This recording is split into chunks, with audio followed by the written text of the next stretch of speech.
Nataranta kaya umaktong magmamano lang sana sa biniktima niyang lola ang isang kawatan sa Mandaluyong.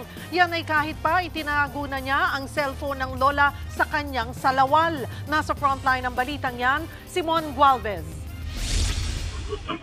Natutulog lang sa sofa si Lola Reynalda Serdoncillo sa kanilang tindahan sa barangay Daang Bakal, Mandaluyong nitong Sabado ng umaga. Sa CCTV, makikita ang dalawang kuya na parang nag-window shopping.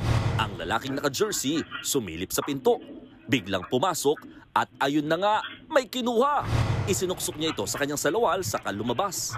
Si Lola tulog pa rin. Kaya ang kawatan bumalik sa loob ng bahay habang lookout ang kasama. Next target, ang cash box ng tindahan. Pero nabitin ang nakawan nang may kumantang kapitbahay. Napaatras si kuya at nagtago. Dito na nagising si Lola. Anak na. Hoy. Si kuya nataranta sa kabiglang umaktong magmamano na para bang hindi siya yung lalaking may itinagong nakaw sa salawal. Hinabol pa sila ni Lola pero agad sumibat ang dalawang kawatan. Nang balikan ng News 5 ang lugar, takot pa rin si Lola. Nakaidlip lang daw kasi siya noon habang nagse-cellphone. Parang na-trauma kasi ngayon lang nangyaring ganyan. Kinakabahan niya ako noon. Siya naman nagpamano? Ay hindi, tapos hindi ko naman siya kasi kilala kung sino siya.